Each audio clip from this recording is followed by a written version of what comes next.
What's up, guys? It is Dan from FightWave, and today I'm joined by somebody who is probably one of the most requested fighters on the FightWave YouTube channel. Somebody who needs no further introduction, but you know it wouldn't be right if we didn't give him an introduction. The best mullet in MMA, probably one of the most polarizing featherweights on the active roster. Leg kick so brutal your feet will turn into noodles. We're joined by Jack Jenkins today from Bacchus Marsh. How are we doing today, brother? I'm very well, brother. How are you? I'm doing phenomenal, man. And first and foremost, Jack, I gotta mention it for the audience at home. Thank you so much for your time, for the opportunity, I should say, to sit here alongside you ahead of a very highly expected to be fireworks bout against Chepe Mariscal. How are we doing today, first and foremost, and how's everything been?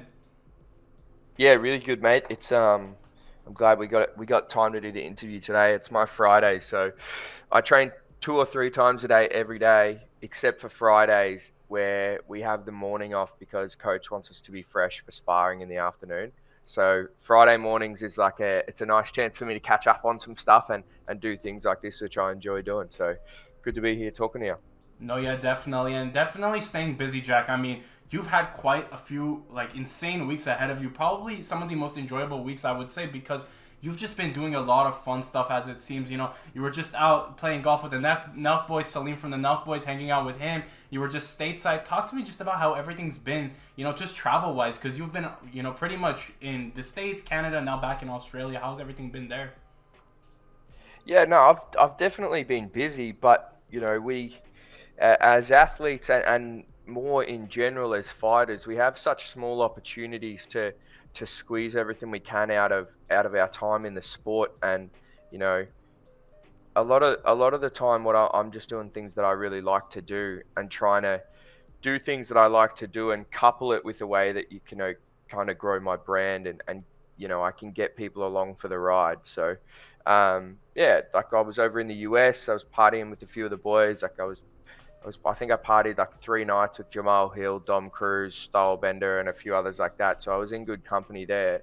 And then flew home, had that golf game with the Nelk Boys, which I've been planning for about 6 months. And that was with Salim and a few of the others. But the rest of them are all going to fly out to my fight in Sydney. Like Kyle and Steven, that I believe are flying out and sitting ringside for my fight in Sydney. So it'll be good to see them and catch up and, show them around Australia as I did Salim after the fight.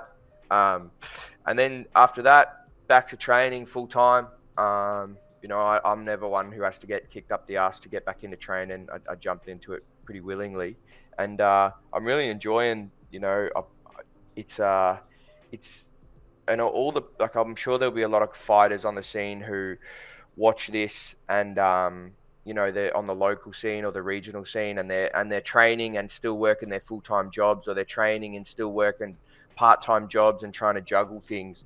And I just would say to them that, if you can eat shit for a bit and really struggle while you're doing that and get home late and get home tired and go work at the pub like I used to do, or, coach classes with kids in it to make a little bit of extra money and that sort of stuff.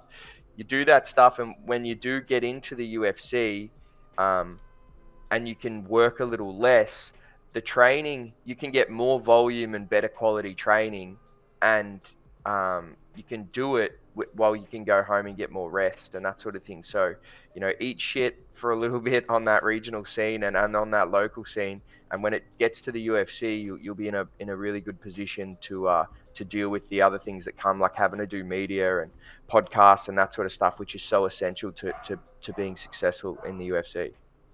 No, yeah, absolutely beautifully put. And, something to me that stands out about you is just how liked you are by fans globally. You've built such a remarkable brand, not only here in the States, but also in Australia. And you're probably one of the more well-recognizable Australian fighters in the UFC right now, just by design of what you've been able to accomplish thus far.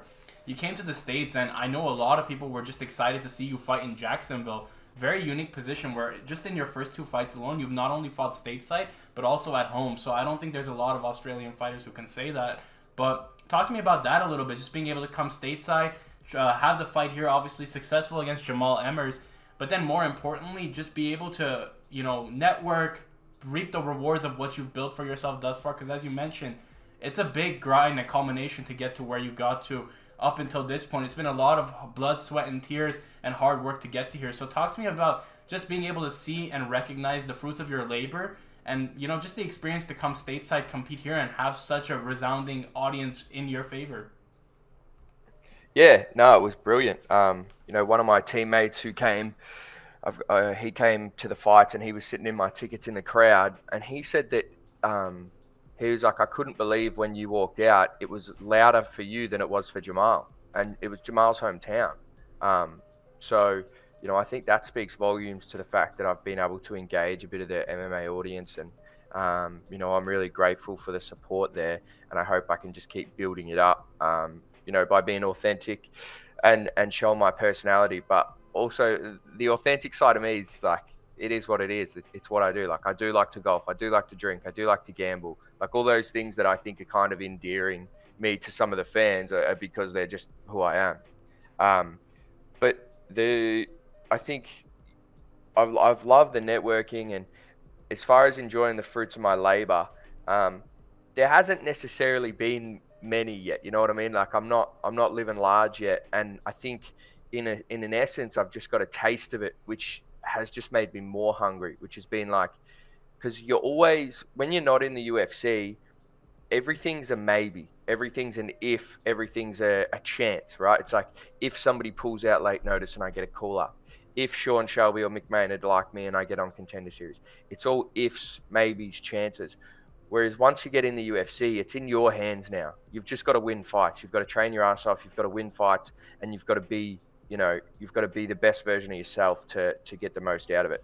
So now I'm just enjoying it a lot more because I'm getting to do these things without the worry of, will I ever get in? Will I ever get my shot? Because I've got my shot now. So now it's all just on me. If I don't do as well as I believe I can, that's on me, and that's fine. I'm willing to go down, fall on my sword there, but it's on me now. There's no like chances that I might not get there.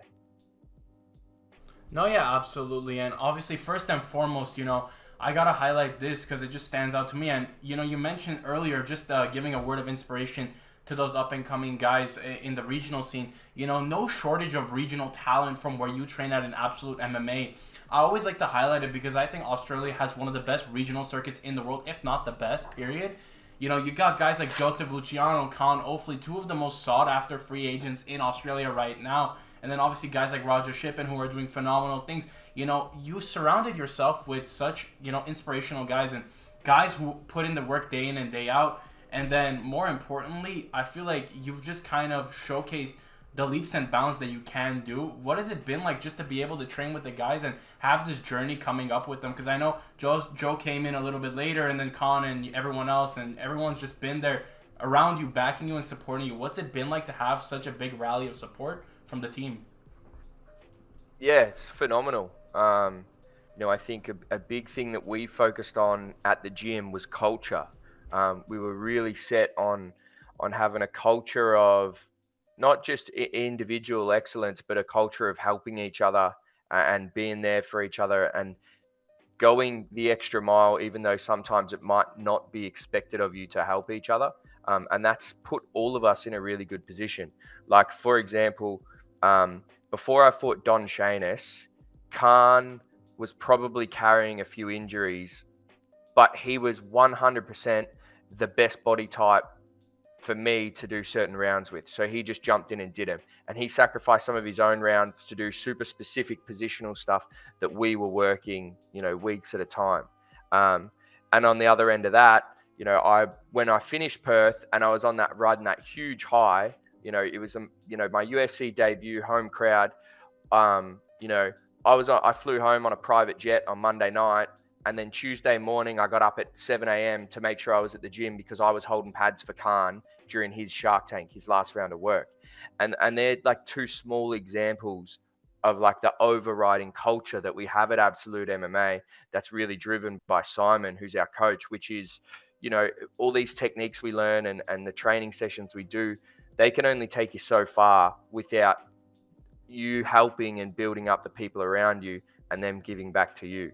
So, it's an individual sport, but we've done really well at building that team to help each other out. And I said this, I think I did an interview probably 3 or 4 years ago, and I said, you look at City Kickboxing before all of their guys got in, when it might have been like, I think just Dan Hooker was probably the first domino to fall and get his shot in the UFC. And then nobody really knew who City Kickboxing was outside of our regional scene, where they were really well respected. And then they went bang, bang, bang, domino falls, domino falls, domino falls. And now they're the biggest and probably the most respected team in the world, and for good reason. And I said, we're sleepers like that. I'm in now, and I'm doing my thing, but the dominoes are starting to fall. Joey's going to get in, Khan's going to get in, Sem's going to get in, Raja will get his shot. We've got a wave of guys coming up, and eventually we're going to be one of those teams that people talk about, absolute MMA in that upper echelon of UFC teams. No, yeah, definitely. And one thing that stands out to me, you mentioned that it's already happening right in front of us. You know, you look at Joseph, he's fighting, one of the best, most sought after, guys in the regional scene in New Zealand, Matt Vale. You look at just the pedigree of opponents that these guys are facing. Khan fighting Abdullah Biara. There's a lot of guys in that circuit of Australian mixed martial arts and New Zealand mixed martial arts that often go unnoticed or under the radar, so much so that when they get to that UFC circuit, it's all the more fulfilling, and all the more the explosion and implosion of like fan support and overwhelming regard for these fighters, it just happens all the more quickly. And I think that that's a testament to how far Australian mixed martial arts has come. And I attribute that partly to fighters like you, Jack. You look at Australian mixed martial arts, it's in waves. You look at the first wave, obviously, guys like Whitaker, and then you look at the second wave of like guys like Kulabau Malarkey and Volkanovski, and then you look at the wave right now of guys like you, Jack Della Maddalena, Casey O'Neill. It's an endless circuit of guys and gals coming in and really showcasing that every wave that comes before the one after it, it's all the more impressive. So I wanted to get your thoughts on, obviously, just being able to ride this surplus of talent and being a part of such a generational, impact in Australia right now with the sport. Yeah, look, in terms of that, I think we're like the newer generations, like myself and everyone underneath me, we're standing on the shoulders of some giants in what they've been able to do. I remember really clearly when I was working at a pub when I was about 22, and I'd had a couple of fights, and there are these, the old timers at the pub that always sort of hang around, and the UFC was on, and I was pulling beers, and somebody said, oh, Jack fights, and he wants to get in the UFC. And he stood at the bar and he said something like, oh, you'll never beat the Yanks and the Brazilians, like you'll never beat the Americans and the Brazilians. And part of me thought, I will, but I don't think I'd seen anyone who had done that yet, right? Like there was no one I could look to and go, yeah, we can do it, and we can do it living in Australia as well. And then you had like Dan Kelly come along, who was from Melbourne, who I trained with, and he didn't have a lot of the attributes that you would necessarily think were important for a UFC fighter, and he did it. And then Whitaker, and he got to the championship. And then, probably for me personally, Volk was the one who took it to the next level, because Volk was the pound for pound number one on the regional scene when I had my first fight. So he was the guy. It was like he was still not in the UFC yet, and we did some sparring, and I went with him, and I'm like, well, there's a guy. He lives in Australia. He trains in Australia. He's, believes in his team here, and he's going to go to the UFC. And now to see the level that he's gone to, and to be able to maintain a relationship with him through that, has been so good for me to be able to look at him. And I suppose you're absolutely right. It goes in waves, and it's crazy to think about what this next wave is going to be in terms of talent. These young guys that are coming through. I mean, beautifully put. It's just like you cannot wait. I always like to say it's like the Australian, even the amateur circuit, it's hardly an amateur circuit at this point, It's literally just the title amateur, but really it's just pro fights at this point. And I think it's just a testament to how competitive Australian mixed martial arts has become, to the point where you mentioned standing on the shoulders of giants. You look at a time where it was guys like John Wayne Parr and Mark Hunt who were really putting on for Oceania MMA. And now you look at just the plethora of talent. I mean, you look at just every individual state. You look at Western Australia. You look at New South Wales. You look at Queensland. The plethora and surplus of talent in each one of these, in each one of these areas. Even Victoria, you look at just the surplus of talent in all of these areas. It's a testament to how far the sport has come in Australia without the lack of, public support. right now in Australia, even now, there's still leaps and bounds to go before MMA really gets the recognition it deserves. But guys like you at the forefront are only making that call for recognition more and more desirable and, having to be done.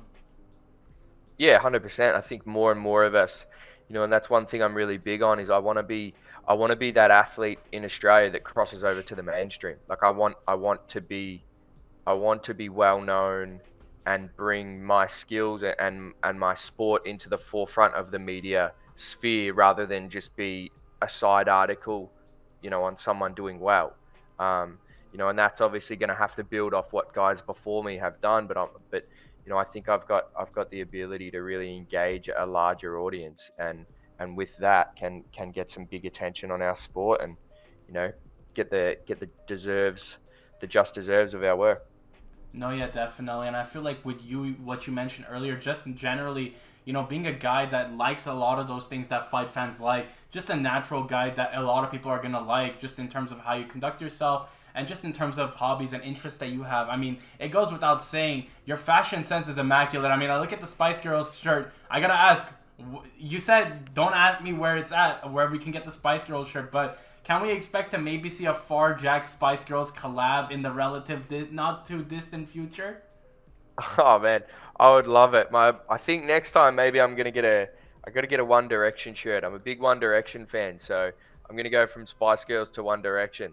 But yeah, I love that shirt. That was a good that shirt just reminds me of a really good night out. So that was celebrating Volko's win and with a lot of good people, even from just our scene here. Like there was guys here who I watched as a young fighter like Brenton Mumford, and we were out together, and it was really cool that night. So the Spice Girls shirt was sick, and I think I turned a few heads rocking up to the media conference for the ticket launch in the suit the other day, and that's me. I like wearing suits. I wear suits to the races all the time, so I thought why not carry a bit of that through to the UFC media. No, yeah, definitely. Probably one of the more stylish fighters. I am hopefully going to speak to Kai Kara France very soon, who might rival you in that department. I mean, he's got an immaculate sense of understanding for the shoe Oh game. yeah, But, just Kai's looking at it, yeah.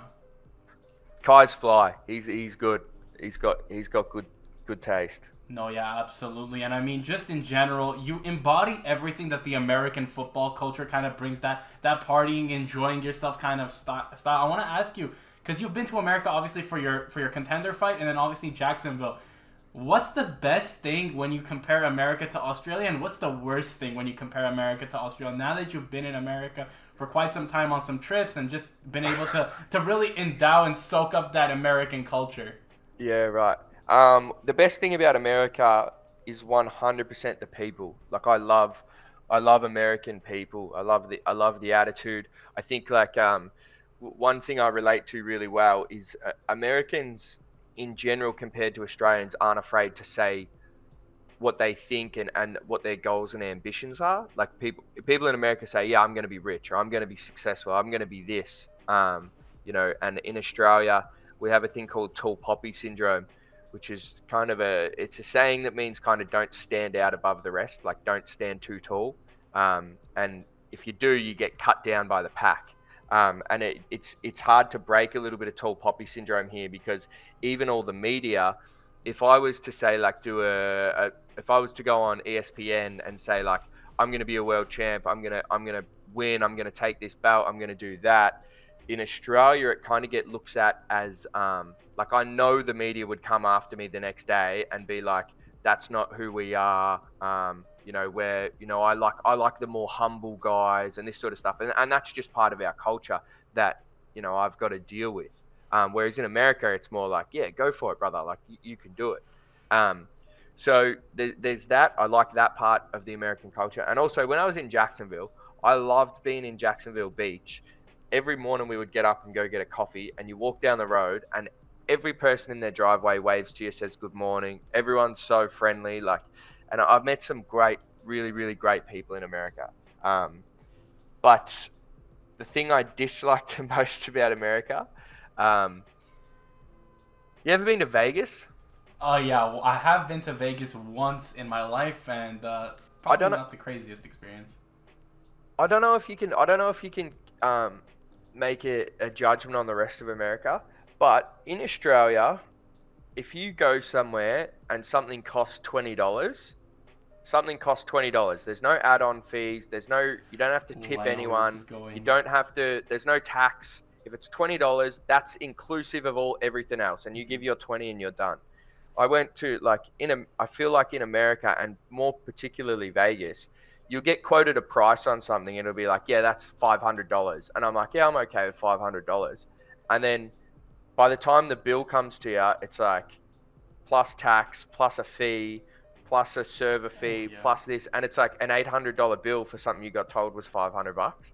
So that's probably my biggest. I know it's only something small and probably sounds a bit comical, but in Australia, the price you get told is the price that you're paying. Whereas in America, I feel like you get hit with a heap of hidden fees. But Oh, for in sure. general, I agree with you 100%. I love America. I'm looking forward to spending some more time there. I said this after my first fight, and this is why I wanted to fight in Jacksonville, was that you want to have big fights and you want to be a big player in this game, you got to be able to do it in America. That's where the big Western market is. If you don't enjoy it there and you can't engage the audience there and you don't want to do it, just stay home. There's no point. I love America. I want to make the big bucks. I want to have the big shows. I want to do the big stadiums. So that's America. Oh yeah, definitely. And on the fees, on the note of the fees, I agree 100% because I'm in California, the next state over, and we get slapped with taxes on everything. It's absolutely crazy, dude. Like if you, for example, you want to buy a video game or something, it ends up coming out to like $70, $10, or $15 over. It's like absolutely Yeah, insane. it's nuts. I don't mind if you just say the video game's going to be $70. At least I know what I'm getting. But don't get me to the counter and then be like, it's more than that. Scumbags. No, yeah, I absolutely agree. But I think what stands out to me is how much you embrace just everything that's pure with this sport. You embrace the stuff that people dread. You know, like that understanding of marketing. I feel like it comes so naturally to you, and something that I feel like a lot of fighters should really take notes after because you've built such a remarkable brand of just being genuinely yourself. You know, you haven't put on a character or persona. You've just been always yourself, and you've really just used your medium and platform to broadcast just who you are, and people naturally resonate with that. And I think more importantly, I wanted to touch on this because you've been working with you went and hung out with Salim from the Nelk Boys and some of the guys there in Australia playing golf, and I know that you're a man for the outdoors, Jack. It goes without saying. Fishing, horse racing, golf. I mean, I saw you have a YouTube channel. Are we gonna expect some Phar Jack content down the line very soon? Yeah, so obviously I've been flat out with fighting and while all this stuff that you're talking about and that I'm talking about is great in terms of building a brand and marketing and that sort of stuff, nothing matters as long as you're winning, right? So this stuff's all good as long as you're winning. If you lose sight of being in the gym every day and grinding every day and being smart about your diet and you know keeping your head screwed on, this stuff all disappears really quickly if you lose fights, right? So I'm acutely aware of that, having lost a couple of fights in the regional scene, so I'm determined to make the most of my career without losing sight of the fact that the only important thing day to day is showing up to the gym and getting the work in. Um, but in saying that, yes, after this fight, I'm planning on doing one YouTube video a month from September. So I'm going to do one. It's sort of like a day in the life. A day in the life sort of one will be released in September, and then I'm going to do one subsequently in October, November, and December. So you'll get a YouTube a month with then. And I've got a big plan. There's going to be a really, really fun one. I've already got some big sponsors on board to do a big video for October. So I can't wait for that one. No, yeah, absolutely. And I love how you mentioned, you know, despite all these, obviously, these things that are very fun, you're very steadfast on your goal to being a UFC champion and you know, one of the most respected competitors in the UFC. And obviously, that starts with UFC 293, where you're fighting Chep Mariscal. I wanted to ask, because it's an interesting matchup. You both fought on that Jacksonville card, him on short notice, but he absolutely performed against Trevor Peek, up a weight class. Talk to me just about the matchup a little bit. Obviously, the excitement that you bring, because I know that throughout, obviously, your UFC tenure, you know, there have been some comments from the boss and stuff, and ultimately, I know that in your mind, there is a kind of, ultimately, at least I would guess in your mind, there is a thing of leaving no doubt, you know, putting on a performance that erases all doubt from the fan base, you've kind of put on the phrase and coined the term one. You're not a one-trick pony. I wanted to ask you, just in terms of the matchup, what do you look forward to in this matchup, and just erasing all doubt from the UFC brass and everyone there. Yeah, for sure.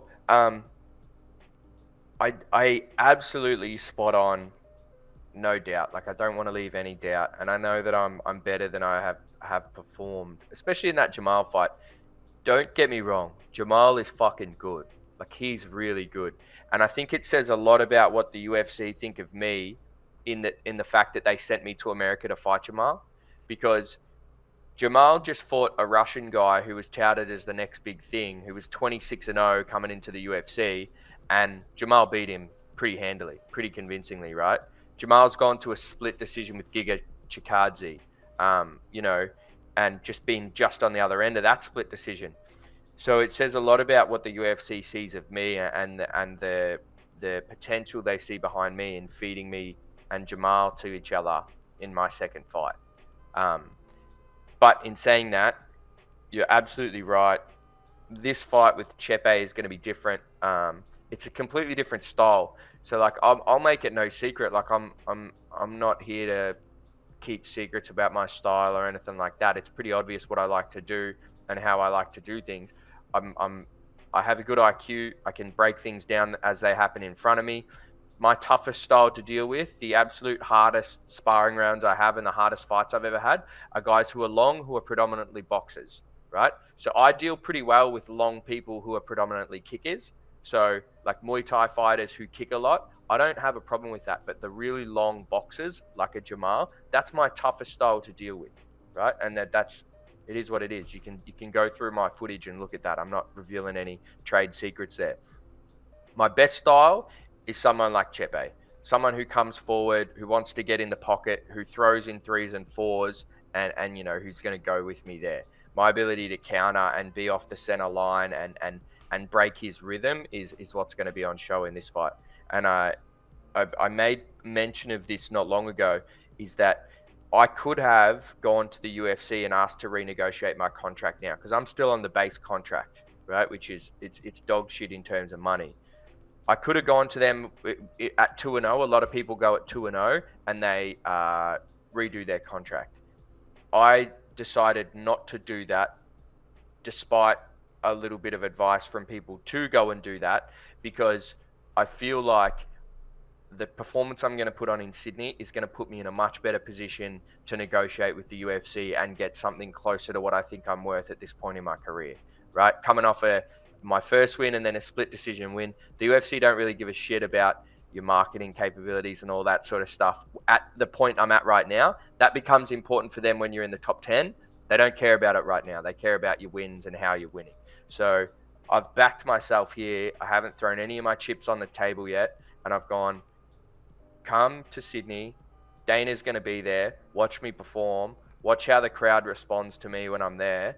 And then let's negotiate, and then let's put some money on the table and see where we're at. No, yeah, definitely. And that's beautifully put. I think it very much echoes the sentiment of betting on yourself, really putting all the chips at the table, like you mentioned, on this performance. And I speak for everyone when I say, Jack, we all look forward to watching you fight at UFC 293. We know you're going to leave no stone unturned, whatever the result may be in that octagon. We know we're going to see the best of you at UFC 293. And I wanted to thank you just first and foremost for your time, really being able to sit here, speak with you, and chop it up. I really like your mindset on the fight game. And I always like to say, I get a lot more perspective from these fighters that I speak with and people that I speak with in the fight game that helps me so much just in other facets of life. So for that, I want to thank you first and foremost. And just to ask you any, personal, obviously the fighting is the main priority, but, what are some, personal goals or messages that you have to your supporters at home, just to close out 2023 very strong? Goals for myself? Yes. Yeah, I want to win this fight in such an emphatic fashion that I'm undeniable for that top 15 spot. And, when I come back for my next fight, it's fighting someone with a number next to their name. That's really, really simple goals. That's been the same since I got in this sport. Wanted to have 4 fights this year. This is my 4th fight in 11 months. So I haven't been taking any time off. I haven't been fucking around. I've been doing the work, and it's gonna keep going because I got really lofty ambitions, and I'm not stopping until I get there. No, yeah, absolutely. And obviously, Jack, thank you so much for your time. I know we're all going to be excited to watch you fight at UFC 293. And to the fans at home watching, thank you guys so much for getting to this point in the video if you have done so already. Do be sure to check out Jack Jenkins on social media. Fighting at UFC 293 against Chepe Mariscal. Fight of the night written all over it. You do not want to miss this fight. And who knows, with the win over Chepe, I know he was calling for Nate Landwehr. That's another fight the fans would want to see very badly. An exciting fight that will deliver by any means necessary. I don't know, just me putting my shot out there. But thank you so much, Jack. And it's been me, Dan, from FightWave, guys. Hopefully you guys have enjoyed this interview. Do be sure to like, comment, subscribe. And have a great day, guys.